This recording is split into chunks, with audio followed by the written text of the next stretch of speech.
So I'm here today with Dr. Stephen Torres and Dr. Eugenio Di Stefano from UNO's Department of Foreign Languages.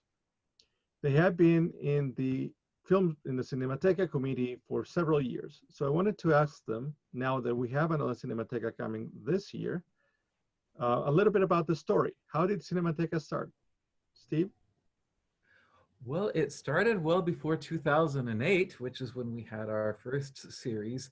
And this was in I guess, if you will, a multidisciplinary initiative that was started by several faculty members of the Office of Latino and Latin American Studies. I was one of them at the time.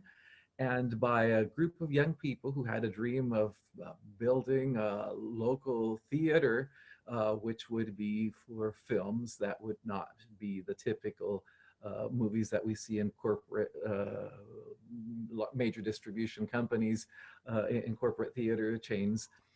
So it was, it all began with a series of informal conversations, and even before the theater was constructed. And the idea was to have these periodical film series for movies in Spanish, and also in Portuguese, because in Brazil, Portuguese is a language that is spoken. So these would include films from Latin America, from the US in Spanish, and from Spain on occasion.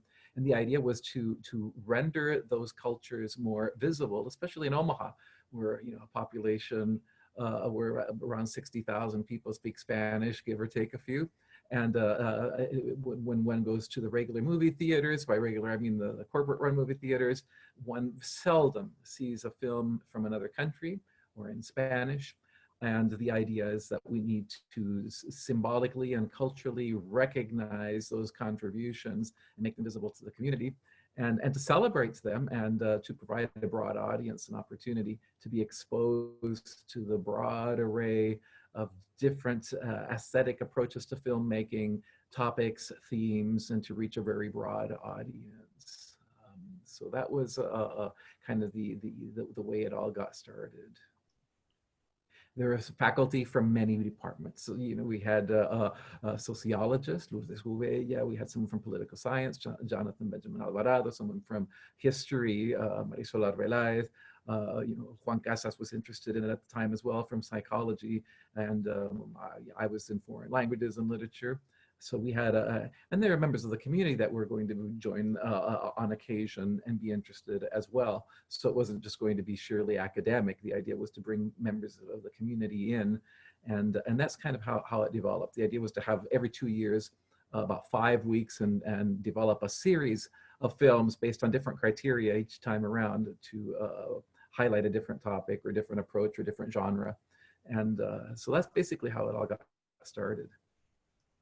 And Steve or Eugenio, do you have any special memories of movies or series from the last 12 years that you want to share? Well, so, I arrived in 2012, and I will say that one of the things that I was most excited about when I arrived here was Cinemateca, this kind of this opportunity of bringing fantastic films to Omaha, films that, again, like would not be seen normally in a mid-sized city, and that was exciting. So I think for me, when I first arrived and I was looking at the list of films, I was just excited right there. And not only that, just the kind of the attempt of the university and OLLAS and people in different departments to kind of really reach out to the community and make that contact. And along with that, just bringing in interesting people and then good food as well. For me, I think Cinemateca is not just the movies. It's that kind of moment when you go to the theater together and you see some people, you start having conversations, you watch a fantastic movie, you finish that movie, and you have an opportunity to talk to one another. And that's really what it's all about. So for me, it's that. Every time we have that moment of having that conversation in the lobby, those are always good memories about Cinemateca. What about you, Steve?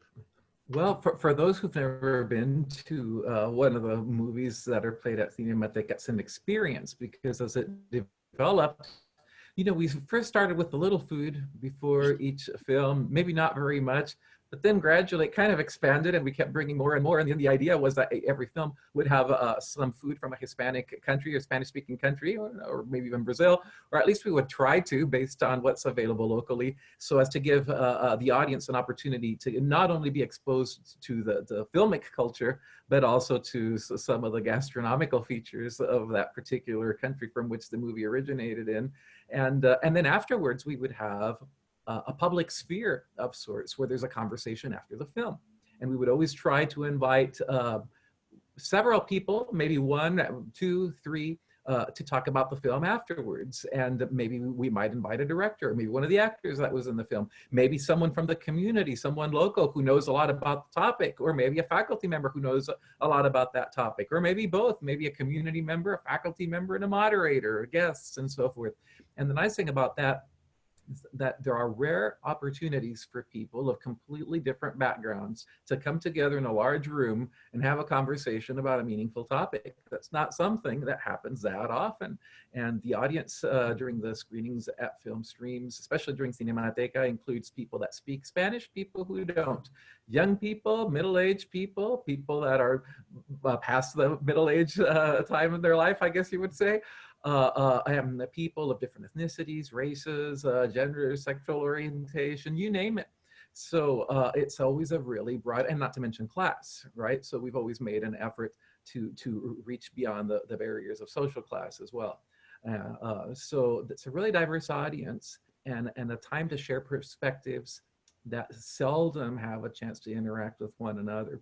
And I think that's enriching to everyone that participates in those discussions afterwards. And I think it helps strengthen our community, strengthen our democracy. And that type of exchange of information and dialogue, I think, is important. And that was always a crucial aspect of the series, is to create a space for that public sphere to happen, if you will.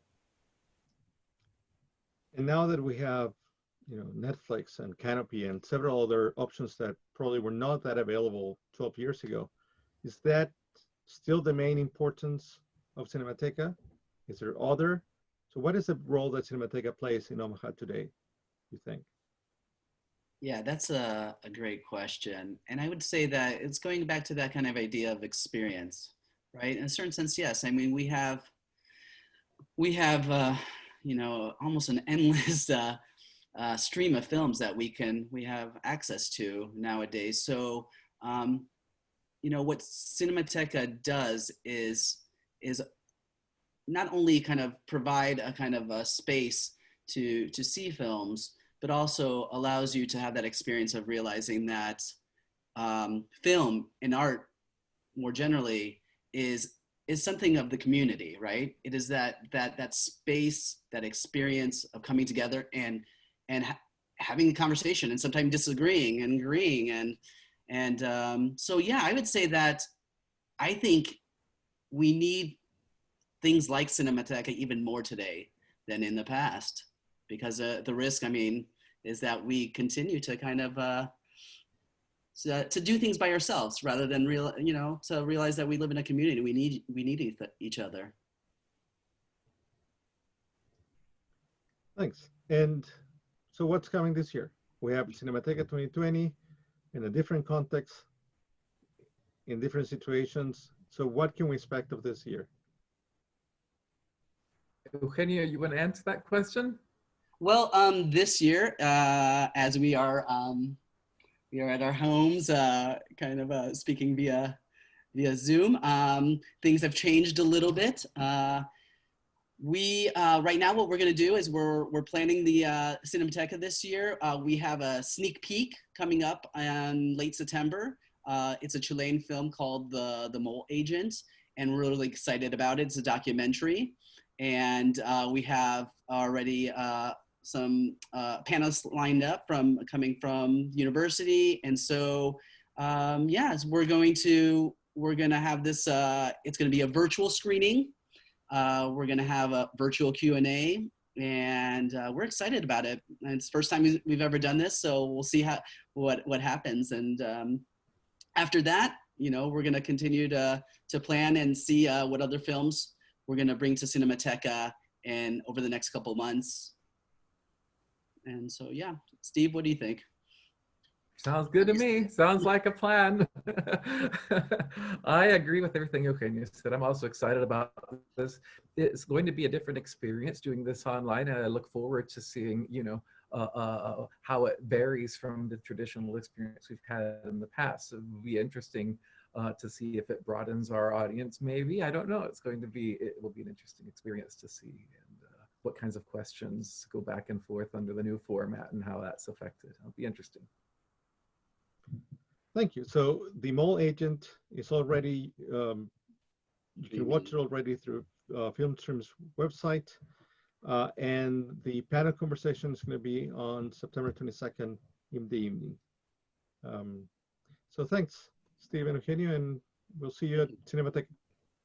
Thank you, Cristian. Thank you.